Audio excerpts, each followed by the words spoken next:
Hello everyone, कैसे हैं आप लोग? होप सो आप बढ़िया होंगे। मैं बता दूं, मैं भी ठीक हूँ। हम ऑटोमेटेड इन्वायरमेंट वाले चैप्टर को आज फिनिश करने की कोशिश करते हैं। 5 to 6 मार्क्स का चैप्टर ये एग्जाम में 5 to 6 मार्क्स का क्वेश्चन इससे आता ही आता है एग्जाम में। 2-3 पेज के नोट्स बचे हैं, क्यों ना उसको ख़त्म कर ले पहले। चलो ठीक है सर। हम लोग कहाँ पे थे सर? हम लोग ERM पढ़ चुके थे, ERM एंटरप्राइज रिस्क मैनेजमेंट। ठीक है, हमने देख लिया था ERM क्या होता है, कि जहाँ पर रिस्क को उसको मिटिगेट करने का काम करता है ERM। हमने देख लिया कोसो is the most common implementing method for ERM देखा। ठीक है, तो आज हम आगे बढ़ते हैं अपने क्लास को। क्वेश्चन वे में चलते हैं। क्वेश्चन वे में ये चलता है कि one of the most critical component, one of the most critical component of ERM is what? ठीक है, what is the most critical component of ERM is what? ठीक है, कोसो क्या था? कोसो एक इम्प्लीमेंट करने, इफेक्टिव वे में इम्प्लीमेंट करने का तरीका था। बट अगर एग्जाम में आ जाए क्रिटिकल कंपोनेंट ऑफ ERM क्या है, तो क्रिटिकल कंपोनेंट ऑफ ERM क्या है सुनो बताता हूँ। रिस्क, एक सेकंड, रिस्क असेसमेंट प्रोसेस। ठीक है, ठीक है, तो सबसे इंपॉर्टेंट क्रिटिकल कंपोनेंट क्या है ERM का? Risk assessment process. Effective way में करवाने का सबसे मेन फ्रेमवर्क कौन सा है? कोसो। तो दोनों में डिफरेंस है, क्रिटिकल कंपोनेंट आएगा तो ERM का है risk assessment process. Effective way में उसको इंप्लीमेंट कराने का तरीका क्या है? कोसो। ठीक है, अब एग्जाम में एक बात याद रखना, अब ये रिस्क असेसमेंट प्रोसेस है ना, इस पे 5-6 पॉइंटर बने हुए हैं, ये लिख लो, समझ लो, याद कर लो। हाँ, ये याद करना पड़ेगा थोड़ा। ये क्या है, एक लिखते ही आपको समझ आ जाएगा। सुनो, अब रिस्क असेसमेंट प्रोसेस को बताया गया, the risk assessment process, the risk assessment process involves consideration for, अब यहाँ पे आपको 5-6 नाम याद करना पड़ेगा। सही सच बता रहा हूँ, 5-6 नाम आपको याद करना ही पड़ेगा। तो risk assessment process involve consideration for, देखो रिस्क असेसमेंट प्रोसेस पूरा वास्ट थिंग है, इसके अंदर बहुत सारी चीजें हम पढ़ने वाले हैं। वो क्या क्या होने वाला है वही नाम बस याद करना है कि रिस्क असेसमेंट प्रोसेस पूरा किसके मिक्सचर से बना हुआ है। ठीक है, जब आप मान लो मिक्स फ्रूट पीते हो ना, तो इसका मिक्स फ्रूट का नाम हो गया ये पूरा मिक्स फ्रूट। इसके अंदर ऑरेंज है, ग्रेप्स है, और भी समझ लो 5-6 फ्रूट्स हैं। तो रिस्क असेसमेंट प्रोसेस कितने कंसिडरेशन किस किस के तरीके से मिक्सर से बना हुआ है। ठीक है, सुनो पॉइंटर्स है। ठीक है, रिस्क स्कोर्स, ठीक है, प्रायोरिटाइज रिस्क, तो वो सब तरीका है। रिस्क असेसमेंट प्रोसेस क्या होता है? पता लगाना कि कहाँ पे कितना रिस्क हो सकता है। तो ये सब तरीका कि रिस्क असेसमेंट प्रोसेस को पता लगाने का तरीका है। प्रायोरिटाइज रिस्क मतलब हाँ, हमें IT डिपार्टमेंट में ज्यादा रिस्क को प्रायोरिटाइज करना है, फाइनेंस डिपार्टमेंट में कम, ऐसा नहीं होता। ठीक है, IT में कम करना है, फाइनेंस में ज्यादा देखना है, हमें HR में कम देखना है, ऐसे करके ना प्रायोरिटाइज रिस्क देते कि हाँ फाइनेंस डिपार्टमेंट में ज्यादा रिस्क होने के चांसेस है हमारे पास। ठीक है, रिस्क स्कोर कितना हुआ? हाँ, एक स्कोर बना के दे दिया कि हाँ 8 out of 10, 7 out of 10 risk IT में है, 9 out of 10 रिस्क फाइनेंस में है। तो एक पूरा रिस्क असेसमेंट प्रोसेस है ना ये रिस्क असेसमेंट प्रोसेस। ये किस किस कहाँ का कंसिडरेशन में ध्यान देगा? Risk scores, prioritise risk, benchmarking. Exam में क्वेश्चन आ सकता है, ये भी न्यू है। ठीक है, ऐसे एग्जाम में आ सकता है risk process, risk assessment process involve consideration for risk score, prioritise risk, benchmarking. Simple क्या होता है? कंपैरिजन between two sectors और two departments।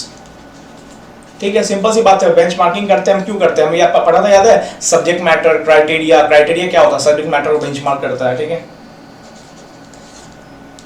और इसमें क्या है सर? एक second, risk indicators. Sir risk indicator मतलब ऐसा क्या आपको दिख रहा है कि जहाँ पे रिस्क होने के चांसेस है? इंडिकेटर्स, जैसे आप एग्जाम से 2 महीने पहले पढ़ नहीं रहे हो तो फेल होने के चांसेस है, इंडिकेटर्स।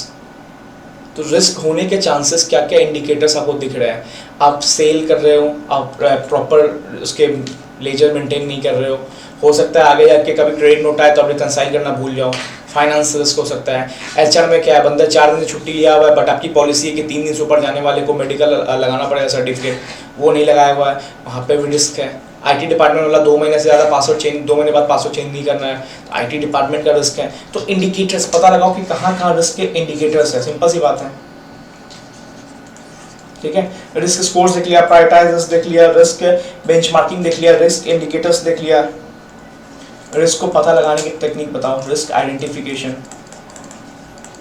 देखो कुछ नहीं है, रिस्क असेसमेंट प्रोसेस का पूरा क्या क्या है ना, ये पॉइंटर्स है कि रिस्क असेसमेंट प्रोसेस एक पूरा ब्रॉड कंसेप्ट हुआ, उसके अंदर क्या क्या आएगा, रिस्क स्कोर्स आएंगे, प्रायोरिटाइज रिस्क आएगा, बेंचमार्किंग है, रिस्क इंडिकेटर्स है, रिस्क आइडेंटिफिकेशंस है, ठीक है। और एक और लिख लो, एक और लिख लो, use of data and metrics, ठीक है, just like analytical process.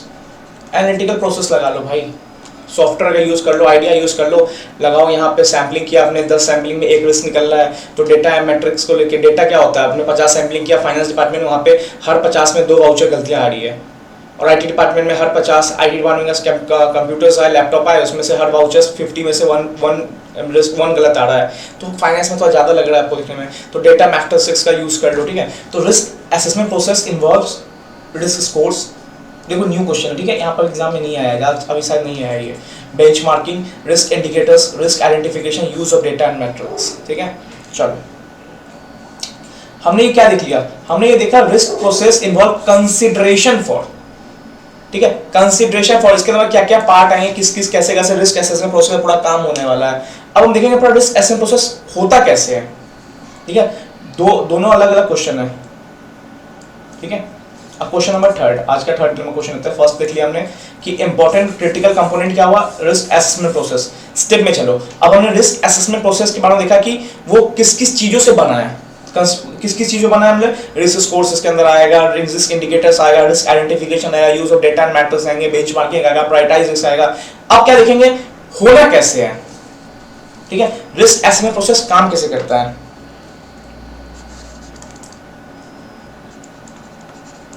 Risk assessment process consist of, बहुत इजी है, बहुत इजी है, ये भी चांस देखो, मैं जहां क्वेश्चन में चांसेस है, ये तो अच्छा खासा क्वेश्चन बन सकता है दोनों में, कंसिडरेशन और ये दोनों साथ आ सकता है, 5 नंबर का आ सकता है, इजी होगा, दिक्कत नहीं देगा, ठीक है। अब रिस्क असेसमेंट प्रोसेस, हम क्या देख रहे हैं, प्रोसेस कैसे होने वाला है, बहुत है स्टेप्स में, ठीक है। First step, define business objectives and goals, ठीक है। पहले पता लगाओ कि कंपनी का ऑब्जेक्टिव और गोल क्या है, तभी तो पता लगेंगे रिस्क कहाँ कहाँ होने के चांसेस है। किसी का विजन होगा कि भाई इस फील्ड में उसको सबसे टॉप पे बनना है, तो रिस्क निकालेंगे मार्केट में और कौन कौन से कॉम्पिटिटर है यहाँ पे, रिस्क क्या है, टेक्नोलॉजी आपका अपग्रेड है या नहीं है, तो पहले खुद का ऑब्जेक्टिव गोल तो बताओ, आपको खुद का विजन तो पता करो, ठीक है। तो सबसे पहले क्या पता करेंगे, define business objectives and goals, पता चल जाएगा, फिर क्या करना पड़ने वाले हम लोग, स्टेप में चलेंगे, ठीक है। सेकंड स्टेप क्या आएगा, वेट, ठीक है, सेकंड स्टेप क्या आने वाला है, identify those activities which prevent for achievement of business objectives, ठीक है। अब क्या बताया हमने अपना बिजनेस गोल्स पता कर लिया, बिजनेस ऑब्जेक्टिव पता कर लिया, अब हम वो चीजें ढूंढेंगे ना, दोज एक्टिविटीज जो हमें रोकेंगी for achievement of business objective, मतलब वो जो हमने सोचा ना कि हमें टॉप पे आना है, ठीक है, टॉप पे आना है, तो हम क्या, हमने पहले टॉप पे आना सोच लिया हमने, फिर हमने वो चीजें पता लगाएंगे जो हमें टॉप पे आने से रोक सकती है। हमारे मान लो कि हमें ना AI ऑल इंडिया रैंक आना है, अब हमने अपना ऑब्जेक्टिव सोच लिया, बिजनेस गोल सोच लिया, ऑब्जेक्टिव सोच लिया, अब हमें क्या पता लगाना है, ऐसी कौन सी चीजें जो हमें AIR लाने से रोक सकती है। इंस्टाग्राम, सोशल मीडिया, नेगेटिविटी, ठीक है। तो ये सब क्या है, ये सभी तो रिस्क है। ये सिंपल सी बात है, रिस्क हम पता करने वाले हैं कि जो हमें ऑल इंडिया रैंक आने से रोक सकती है या मान लो पास होने से रोक सकती है, ठीक है। चलो अब इसको थर्ड स्टेप में क्लियर करते हैं हम लोग। थर्ड स्टेप क्या है, अब उसको क्या करेंगे, एसेस करेंगे। Assess such risk and impact of such risk. Sir मतलब हमने पता किया कि इंस्टाग्राम हम चला रहे थे 8 आवर्स दिन में, ठीक है। हमने उसको एनालाइज किया, क्या हम सही कर रहे थे। हमने पता चला कि हम व्हाट्सअप चलाते थे दिन में 2 घंटे, यूट्यूब पे देख रहे थे 4 घंटे। तो यूट्यूब पे 4 घंटे देख रहे थे, यूट्यूब पे आके हम लोग चेक किए तो हमने स्टडी की चीज़ देख रहे थे, पढ़ने की चीज़, ठीक है, उसको हमने रोक दिया। बट इंस्टाग्राम पे 8 घंटे क्या कर रहे थे, स्टोरीज देख रहे थे, नहीं, ठीक है। तो हमें क्या करना है, अपने रिस्क को एसेस करना है। ये नहीं कि हर रिस्क खराब हो सकता है, कोई चलो आप यूट्यूब पे देख रहे हो, कोई ऐसा इंडिकेटर्स आ गया तो जरूरी नहीं कि वो रिस्क हमारे ऑब्जेक्टिव को अचीव करने रोक दे। हो सकता है आप ऐसी चीज देख रहे हो जो हमारी कंपनी के लिए ग्रोथ की चीज आगे बढ़े, ठीक है। तो हमें क्या करना है, उसको एसेस करना है, पता लगाना है कि क्या वो सही है गलत है और उसका इम्पैक्ट क्या होने वाला है हमारे बिजनेस पे, ठीक है। 3 चीज पता लगाया हमने। पहले हमने अपना विजन मिशन सेट कर लिया, ऑल इंडिया रैंक आना है हमें। सेकंड क्या लिखना, हमें ऐसी एक्टिविटीज ढूंढा जो हमें ऑल इंडिया रैंक या पास करने से रोक सकती है। अब उस एक्टिविटी को जो ढूंढने बात है ना, अब एक्टिविटी में ढूंढ लिया, एक्टिविटी को क्या करना है, एनालाइज करना है। एक्टिविटी को एनालाइज या एसेस करना है, ठीक है।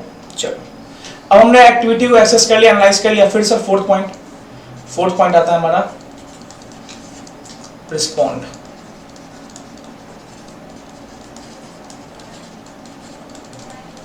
ठीक है, respond to such risk and mitigate और एलिमिनेट। मतलब सर हमने पता लगाया इंस्टाग्राम, एग्जांपल चलो इंस्टाग्राम, या तो हमने क्या किया, बंद कर दिया, या तो हमने क्या कर दिया, टाइमर लगा दिया। टाइमर मतलब दिन का 1 घंटा यूज करेंगे हम। तो देखना पड़ेगा ना हमें कि हम अपना ऑब्जेक्टिव से कितना दूर है। अगर एग्जाम अगले साल नवंबर में है तो ठीक है, ये काम चल सकता है हमारा। बट अब एग्जाम अगर इसी साल नवंबर में है तो भाई बंद कर दो, ठीक है। तो ये इसका ऐसे भी है, ऐसे 330, ठीक है, और इसका भी ऐसे है 315। क्लियर बात है, ऐसे में पक्की है। 330 में रिस्पॉन्ड करते हैं, एनालिटिकल प्रोसीजर ऐसा कुछ याद आ रहा है। ऐसे मेरा क्लियर अच्छा नहीं है, पहले बता रहा हूँ, ठीक है। ऐसे में मेरे एग्जाम में 16 में से शायद 5 या 4 नंबर आए, हाँ। बट ये सब में मेरे को 5 आउट ऑफ 5 था। चलो ठीक है, respond to such risk and mitigate और एलिमिनेट। अब हमने क्या किया, जो भी रिस्क आए थे उसको क्या किया, रिस्पॉन्ड किया कि भाई देखो अब से हम इंस्टाग्राम बंद कर रहे हैं या इंस्टाग्राम का टाइम कम करने वाले हैं। 8 घंटे से हम 1 घंटे लिया, पर हमें रिस्पॉन्ड करना पड़ेगा, अदरवाइज वो रिस्क हमें खा जाएगा, हमारे बिजनेस का ऑब्जेक्टिव वो खा जाएगा, ठीक है। फिफ्थ क्या है, ले लास्ट में क्या करना है, check any residual risk is left or not।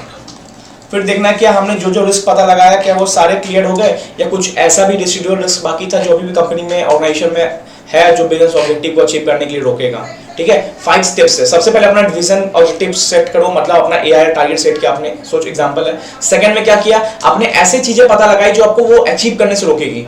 Third क्या किया, हमने उसको एनालाइज किया, एसेस किया कि क्या क्या इंपैक्ट आना है। फोर्थ क्या किया, हमने उसको रिस्पॉन्ड दिया कि भाई ऐसा इंस्टाग्राम बंद। फिफ्थ क्या किया, चेक कर लिया कोई ऐसा नहीं छोटा मोटा रिस्क बाकी हो।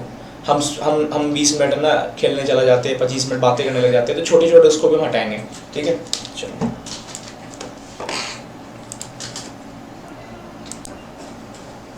चलो हमने देख लिया कि यहाँ पे रिस्क को कैसे, रेसिडुअल रिस्क को भी हटाना है, सब कुछ देखना, ठीक है। सर रिस्क की बातें बहुत हो गई, कुछ कंट्रोल्स की बातें भी कर लेते हैं। हाँ, कंट्रोल्स की बातें भी करते हैं हम। चलो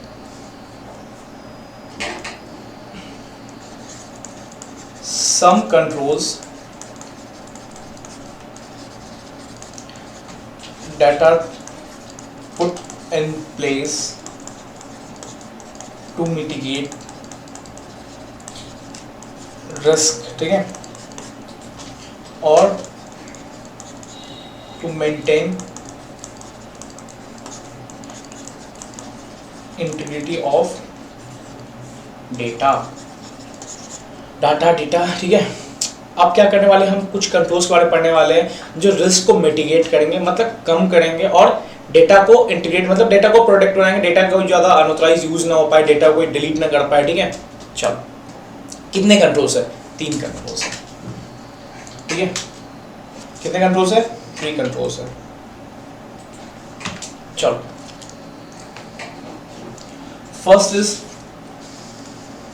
जनरल, देखो डायरेक्ट आ गया तो ये 3 कंट्रोल का नाम भी लिखा होगा, 2-3 नंबर का मिल जाएगा कि कंट्रोल क्या होता है। कंट्रोल क्या होता है? रिस्क को, जो भी रिस्क अराइज हुए उसको मिटिगेट करने का काम करता है और डेटा को क्या करता है? सेफगार्ड देता है, ठीक है। कंट्रोल्स वो होते हैं। अब इसमें 3 टाइप के कंट्रोल होते हैं, जनरल आईटी कंट्रोल, ठीक है, एप्लीकेशन कंट्रोल, ठीक है, and third is IT dependent control. तीनों कंट्रोल को ना थोड़ा देखते हैं। 3 कंट्रोल याद रखना। जनरल आईटी कंट्रोल मतलब एक जनरली ओवरव्यू कंपनी में आईटी के ऊपर जो कंट्रोल लगता है ना उसको जनरल आईटी कंट्रोल करते हैं। जैसे एग्जांपल सोचो, आप घर से बाहर कहीं घूमने जा रहे हो तो आप नॉर्मली क्या कंट्रोल लगाओगे? घर पे ताला लगा के जाओगे, छत का ताला लगा के जाओगे, एक एज अ डॉग रखोगे घर के बाहर। ये सब जनरल कंट्रोल हुए कि इतना तो आप करोगे, ठीक है। एप्लीकेशन कंट्रोल क्या हुए? मान लो घर के अंदर कोई तिजोरी है, उसके अंदर का कंट्रोल कैसे लगाओगे? तो जनरल आईटी कंट्रोल क्या एक एज अ वास्ट चल रहा है, ठीक है। एप्लीकेशन कंट्रोल क्या होगा? घर के अंदर एक तिजोरी है, इसके अंदर कंट्रोल कैसे लगाओगे? तो इसके एडिशनल सिक्योरिटी दोगे, क्या क्या दोगे वो बताना पड़ेगा, ठीक है। और आईटी डिपेंडेंट को देखेंगे हम, इसके अंदर मैनुअल और आईटी दोनों का यूज होता है, इसलिए आईटी डिपेंडेंट कंट्रोल करते हैं। कहीं ना कहीं से मैनुअल पे भी डिपेंड ज़्यादा होता है, ठीक है। अब ये जनरल आईटी कंट्रोल चेक करते हैं क्या होता है। सुनो, general IT control, these are the policies, ठीक है, एंड प्रोसीजर्स, ठीक है। ये क्या है? Policies and procedures. सर मतलब सर क्या हो गए? आईटी पॉलिसी होगा, मैंने क्या बोला? As a vast, as a क्या करते हैं होल, ठीक है, जो पूरे कंपनी पे लग रहा है कहीं ना कहीं। ऐसा कोई एक स्पेसिफिक ट्रांजेक्शन या मान लो एक स्पेसिफिक एंट्री साइड नहीं लग रहा है कि हाँ सिर्फ इसी जोन में लगेगा, नहीं। जनरल आईटी कंट्रोल क्या हुआ? एज अ वास्ट चल रहा है। तो मतलब एक पूरा आईटी पॉलिसी लगा दिया आपने, या मान लो एचआर पॉलिसी बना दिया आपने, ठीक है। तो एज अ वास्ट चल रहा है, ठीक है। प्रोसीजर्स, काम करने का टेक्निक कैसा होगा, ठीक है। तो ये क्या होता है? ये सिंपल से कुछ नहीं होता। This are the policies and procedures that relate to many applications. मैंने क्या बोला? 3 टाइप के कंट्रोल होते हैं। जनरल एप्लीकेशन, तो ये जनरल कंट्रोल होता है। जनरल कंट्रोल ये कहीं ना कहीं एप्लीकेशन कंट्रोल को ना वो देता है, सपोर्ट देता है। जनरल कंट्रोल ठीक रहेगा ना, मान लो कि तुम एंट्री के गेट पे तुमने अच्छा खासा सिक्योरिटी लगा रखा ना, तो यहाँ तिजोरी पहुंचने में बहुत टाइम लग जाएगा इस बंदे को। एग्जांपल सोच के याद रखना। तो जनरल कंट्रोल जितना आपका बेस्ट होगा ना, एप्लीकेशन कंट्रोल उतनी अच्छी रिजल्ट देगा आपका, ठीक है। तो जनरल कंट्रोल क्या होता है? This are the policies. Normally पूरा कंपनी में ऐसा पॉलिसी लगता है, प्रोसीजर्स लगता है, that relate to many application, बहुत सारे एप्लीकेशन को सपोर्ट करता है, that relate to many applications, ठीक है। एंड कीवर्ड याद है ना, and support the effective functioning of application control. ये कीवर्ड है, एग्जाम में आता है, ठीक है। What is the difference between general IT control, application control? General IT control normally क्या है? एक प्लान्स, एक पॉलिसीज एंड प्रोसीजर्स है जो कि बहुत सारे एप्लीकेशंस को क्या करता है? रिलेट करता है। और जो क्या हेल्प करता है? सपोर्ट का काम करता है कि एप्लीकेशंस कंट्रोल को कैसे इफेक्टिव फंक्शनिंग करना है, उसका सपोर्ट देता है कि अब इससे अगर जनरल आईटी कंट्रोल प्रॉपर होगा तो एप्लीकेशन कंट्रोल हमारा इफेक्टिव फंक्शनिंग करेगा, ठीक है। This apply to mainframe, miniframe and end user। सही है, क्या होता है बताऊंगा अभी, पहले कंट्रोल खत्म हो तो ये बताऊंगा, ठीक है। mainframe, miniframe, end user क्या होता है, ठीक है, ठीक है। तो एक नॉर्मल अच्छा खासा डेफिनेशन जनरल आईटी कंट्रोल का क्या होगा? पॉलिसी प्रोसीजर्स है that relate to many application, जो कि सपोर्ट करता है effective functioning of application control. This apply to mainframe, miniframe, end user, ठीक है।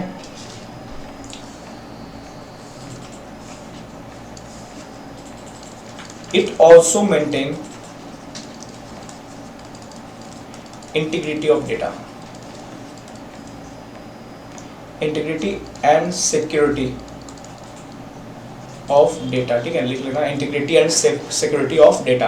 तो ये प्रॉपर जनरल आईटी कंट्रोल का अच्छा खासा डेफिनेशन है। अगर एग्जाम में आपके आ गया ना तो इतना भी लिख के रखोगे ना आपको याद आएगा, या ऑब्जेक्टिव में पूछा जा सकता है कि इसका मेन फंक्शन क्या है। तो ये क्या करता है, मेन फंक्शन क्या है इसका, सपोर्ट देना, किसको किसको, एप्लीकेशन कंट्रोल को सपोर्ट देना, किसको किसको, एप्लीकेशन कंट्रोल सपोर्ट देना। ये अप्लाई कहाँ कहाँ होता है, मेन फ्रेम, मिनी फ्रेम, ये। और इसका और भी मुद्दा क्या है कि integrity and security of data देता है। सिंपल सी बात है, एक ओवरव्यू अच्छा खासा, तुमने बाहर गेट पे लॉक लगा रखा है, जनरल आईटी कंट्रोल होता है कि पॉलिसी बना रखा है तुमने कंपनी का, ठीक है। चलो अब इसके अंदर सुनो, ठीक है।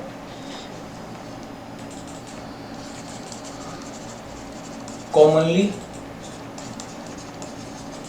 कंट्रोल्स ऑफ जनरल आईटी, अब सुनो, जनरल आईटी कंट्रोल्स, तीन कंट्रोल देखा हमने, general IT control, application control, RIT dependent control. अब जनरल आईटी कंट्रोल के डेफिनेशन देख लिया हमने, अब उसके अंदर कौन कौन से कंपोनेंट्स हैं। अब जनरल आईटी कंट्रोल ये हो गया, इसके अंदर कौन कौन से कंपोनेंट्स हैं ये देखना है हमें। Commonly controls of general IT, general IT के अंदर कौन कौन से कंपोनेंट्स एग्जाम में आ सकता है, और आईपीसीसी में ही आता है, आईपीसीसी का ही पेपर आता है इससे, ठीक है। A that is data centre and network operations, सुनो। बी एसएस सिक्योरिटी, मैंने क्या बोला, गार्ड रख दिया तुमने बाहर गेट के, ठीक है, या मान लो तुमने लॉक करा रखा, ठीक है, एक्सेस सिक्योरिटी हाई कर दिया तुमने, ठीक है। सी प्रोग्राम चेंज, ठीक है, data centres and network operations, program change, access security, application system acquisition, ठीक है, कॉमा डेवलपमेंट एंड मेंटेनेंस। तुमने कोई एप्लीकेशन सिस्टम को क्या किया, एक्वायर किया, डेवलप किया, उसको मेंटेन किया। जरूरी नहीं होता किसी चीज को एक्वायर करने, डेवलप करने में छोड़ दो, नहीं, उसको प्रॉपर मॉनिटरिंग करके मेंटेन भी करते रहना पड़ेगा। तो ये सारे जनरल आईटी कंट्रोल के क्या एग्जांपल्स हैं।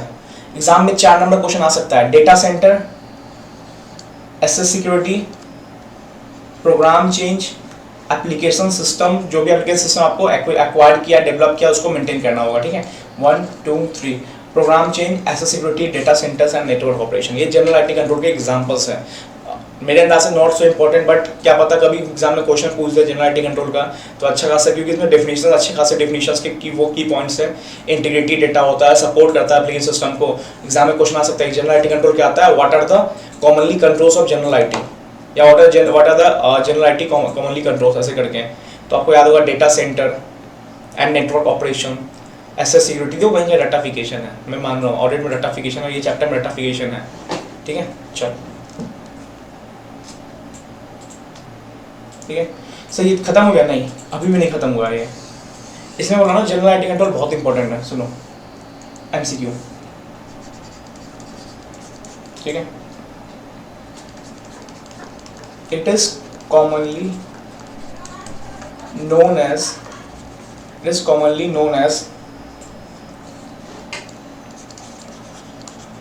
pervasive और इनडायरेक्ट कंट्रोल, ठीक है। क्या इसको और क्या कहते हैं हम लोग, कॉमनली नोन एज परवेसिव और इनडायरेक्ट कंट्रोल। डायरेक्टली नहीं क्या कर रहा है, मान लो कोई लॉकर तोड़ने आया तो उसके रिगार्डिंग को कंट्रोल ही बना है, ये इनडायरेक्टली वो लॉकर तोड़ने वाला आ रहा है ना, उसके रिगार्डिंग को कंट्रोल बना दिया, बाहरी एक पॉलिसी प्रोसेस लगा दिया, जो हमने देखा है DAPA डप्पा करके याद कर लो, या जो भी ऐसे बना के याद कर लेना, ठीक है। Data centres and network operation, SS security, बाहर क्या किया, एसएस सिक्योरिटी मतलब बाहर वॉचमैन लगा दिया, एग्जाम्पल, ठीक है, सिक्योरिटी हाई कर दिया, या मान लो सर्वेलेंस कर दिया, ठीक है। प्रोग्राम चेंज, एप्लीकेशन सिस्टम जो भी है उसको एक्वायर किया, डेवलप किया, और उसको मेंटेन करना इंपॉर्टेंट है, ठीक है। Data centres and network operations, ये सब क्या है, कॉमनली यूज किए जाते कंट्रोल्स हैं। चलो एप्लीकेशन कंट्रोल देखते हैं फिर। चलो अब सेकंड कंट्रोल देखते हैं हम, दैट इज एप्लीकेशन कंट्रोल, ठीक है।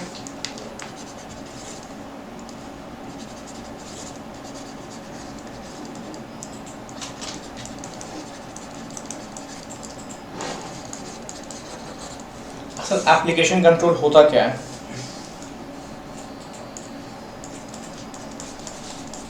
इट इंक्लूड्स बोथ automated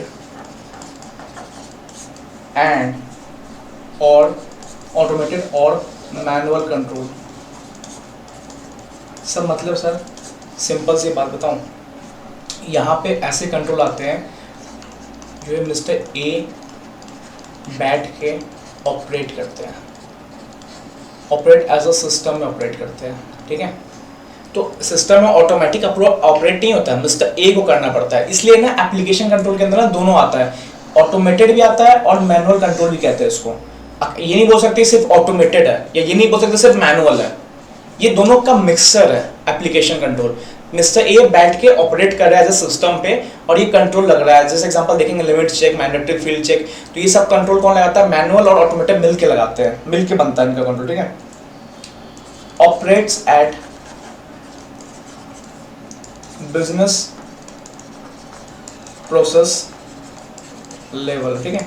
ये एप्लीकेशन कंट्रोल का एक डेफिनेशन हुआ कि क्या है, इट इंक्लूड्स बोथ ऑटोमेटेड और manual control, operates at business process level, ठीक है। चलो सर इसमें भी एमसीक्यू आ सकता है, हाँ उसमें क्या था देखो, एमसीक्यू पॉइंट यहाँ पे मिल सकता है ये वाला, it is commonly known as pervasive और इनडायरेक्ट कंट्रोल। तो सर ये भी कुछ कॉमनली नोन होगा, yes. It can be preventive as well as detective। Sir corrective नहीं, P और D, या तो ये प्रिवेंट करेगा पहले ही पता लगा देगा, या तो उसको डिटेक्ट करेगा ढूंढेगा। करेक्ट करने का काम एप्लीकेशन कंट्रोल का नहीं होता भाई, कंट्रोल लगा रहे हैं, कंट्रोल सिंपल होता है किसी चीज को रोकना या किसी चीज को ढूंढना, बट किसी चीज को करेक्ट करना कंट्रोल का काम नहीं होता। करेक्ट करने के बाद आगे तो रिस्पॉन्ड टू रिस्क करना पड़ेगा हमें, ठीक है। तो प्रिवेंटिव और डिटेक्टिव इसका क्या है, इसको कॉमनली माना जाता है, कॉमनली नोन होता है as well as it can be preventive as well as detective in nature, ठीक है। चलो अब सुनो, it is design to ensure integrity of accounting records. मैंने क्या बोला, मान लो सपोज एज अ एग्जांपल ये तुम्हारा क्या है, ये तुम्हारा घर है, इसके अंदर एक तिजोरी है, तो दैट इसको बचाना हमारा यूज होता है एप्लीकेशन कंट्रोल। तो मोस्टली अगर अकाउंटिंग ट्रांजैक्शंस पे कोई कंट्रोल लगाए जाते हैं ना, उसको एप्लीकेशन कंट्रोल बोलते हैं। ऑल ओवर कोई कंट्रोल लग रहा है ना, उसको जनरल आईडी कंट्रोल बोलते हैं, ठीक है। तो it is design to ensure integrity of accounting records, ठीक है, अकाउंटिंग रिकॉर्ड्स। मैंने क्या बोला, मैंने तिजोरी की एग्जांपल लिया, तिजोरी यहाँ पे अकाउंटिंग रिकॉर्ड्स है। एज ओवर भी पूरा क्या था, जनरल आईटी कंट्रोल था, ठीक है। इस पे क्वेश्चन आया हुआ एग्जाम में, हाँ एप्लीकेशन कंट्रोल क्वेश्चन आया हुआ है। 4 पॉइंट और बताऊंगा, इंपॉर्टेंट है, सुनो। ये क्या कॉमनली नोन होता है, प्रिवेंटिव डिटेक्टिव। करेक्टिव कंट्रोल काम नहीं होता, कंट्रोल काम होता है ढूंढो, पता लगाओ, या तो उसको होने से रोको, कंट्रोल लगाना, ठीक है। करेक्ट करना भाई कंट्रोल काम नहीं होता, करेक्ट करना तो रिस्पॉन्ड करना पड़ेगा तुम्हें फिर, ठीक है। अब क्या किया, इट हेल्प्स टू इंश्योर, ठीक है, it helps to ensure the initiation, ठीक है, रिकॉर्डिंग या इनिशिएटिंग रिकॉर्डिंग मतलब होना, फिर उसको रिकॉर्ड करना। जैसे मान लो कि यहाँ पे सेल हुआ 50 करोड़ का, तो ये इनिशिएट हुआ, सेल हुआ, अब इसको हमने टैली में रिकॉर्ड किया, टैली में एंट्री मारा, ठीक है, जो भी ABC account debit to sale, अगर क्रेडिट में सेल हुआ होगा, ठीक है ना, तो bank account debit to sale. अब हमने टैली में क्या किया, रिकॉर्ड किया, अब रिकॉर्ड किया, ठीक है, एंड इसको प्रोसेस किया।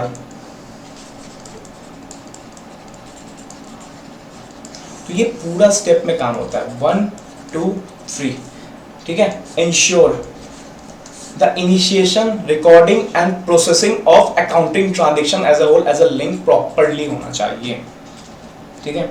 सर एग्जांपल्स याद रख लेना, 2-3 एग्जांपल याद रख लेना, क्या क्या, सुनो। फॉर्मेट चेक, बस चेक करना है आपको, ठीक है। लिमिट चेक, सर ये क्या होता है?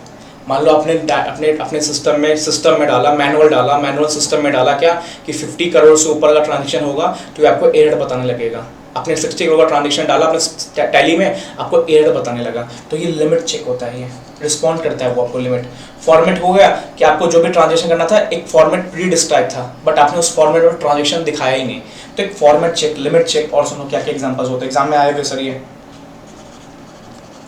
मैंडेटरी फील्ड, ठीक है, मैंडेटरी फील्ड, ऐसे ही ना, ऐसे मैंडेटरी फील्ड। मान लो लिखा हुआ है कि सेल किए हो तो पार्टी का नाम डालना पड़ेगा, बिना पार्टी का नाम डाले हुए सेल की ट्रांजेक्शंस इंटर पास किए जा रहे हो, बस आप सिंपल डाल रहे हो कि बैंक अकाउंट, बैंक भी नहीं डाल रहे हो, बस एबीसी डाले जा रहे हो, मैंडेटरी फील्ड आपने फिल ही नहीं किया, तो कुछ ऐसा मैंडेटरी फील्ड है वो भी आपको फिल करना पड़ेगा। मतलब प्रॉपर एक अकाउंटिंग ट्रांजेक्शंस को ना इनिशिएट कैसे हुआ, रिकॉर्ड कैसे किया आपने, और उसको प्रोसेस कैसे किया, इन तीनों को प्रॉपर्ली दिखाना होता है। It focus on accounting transactions, general IT control focus on overall the company, ठीक है। 3-4 एग्जांपल है, format check, limit check, mandatory field check, और एक और लिख लेना एग्जांपल एडिट चेक, ठीक है। सही याद रखना पड़ेगा, हाँ एग्जाम में क्वेश्चन आया हुआ है इससे, कभी घूम सकता है। एप्लीकेशन कंट्रोल क्या होता है? एप्लीकेशन कंट्रोल क्या होता है? इट इंक्लूड्स बोथ ऑटोमेटेड, क्योंकि आदमी बैठ ये सब मैंडेटरी फील्ड ये सब चेक लगाएगा, it includes both automated and manual control, ठीक है। और उसको कॉमनली नोस क्या होता है? Preventive, detective. It ensures the accounting transactions जो है प्रॉपर्ली इनिशिएट हो, रिकॉर्ड हो, प्रोसेस्ड हो। एग्जांपल्स देख लें, limit check, edit check, mandatory field check, मतलब सिंपल बात, जो डेटा डाला हुआ ना वो सब मैंडेटरी फील्ड होना चाहिए, mandatory field check. Limit check, आपने 50 करोड़ से ऊपर डाला कि 50 करोड़ से ऊपर जो ट्रांजैक्शंस होंगे वो एरर दिखाएगा, लिमिट डाल दिया आपने कहीं पे, फॉर्मेट डाल दिया कि जो भी ट्रांजैक्शंस होंगे इसकी एंट्रीज इस फॉर्मेट में होगी, अगर उस फॉर्मेट नहीं डाला तो एरर दिखाएगा इसको, ठीक है। एडिट चेक, कोई भी एडिट कर रहा है उस पे, मान लो आपने डाल दिया 10 करोड़ ट्रांजैक्शन, उस पे कोई भी एडिट होगा तो आपको एरर दिखाएगा। तो ये सब एग्जांपल्स हुआ अकाउंटिंग ट्रांजैक्शन को प्रॉपर्ली रिकॉर्ड करने के लिए। और सर एक चीज याद रखना, क्वेश्चन कैसा आएगा, general what is difference between general IT control and application control, तो लिखना बोथ आर कहीं ना कहीं link with each other, because general IT control हमने देखा कि वो क्या करता है, सपोर्ट करता है कि फंक्शनिंग ऑफ एप्लीकेशन कंट्रोल, क्योंकि ओवरव्यू अगर बाहर गेट के ताला लगा रहेगा ना तो अंदर का लॉकर चोरी होने में कम चांस रहेंगे। अगर आपका गेट का ताला ही बाहर का खड़ा होगा ना तो लॉकर चांसेस ज्यादा है नहीं, लॉकर भी तोड़ा जा सकता है। तो जनरल आईटी कंट्रोल जितना स्मूथ, जितना अच्छा होगा ना, it support to the application control. चलो अब हमें एक पढ़ना है आईटी डिपेंडेंट कंट्रोल, और एक डेटा एनालिटिक्स पढ़ना है। ये कल के क्लास में या तो हो सके मैं रात में अपलोड कर दूंगा, ठीक है, क्योंकि ऑडिट को थोड़ा हेक्टिक नहीं करूंगा, ऑडिट को 30 मिनट्स की वीडियो बना के, हाँ ये बस एक 1.5 पेज का नोट्स और बाकी है, ये खत्म हो जाएगा। चलो ऑल द बेस्ट, पढ़ो।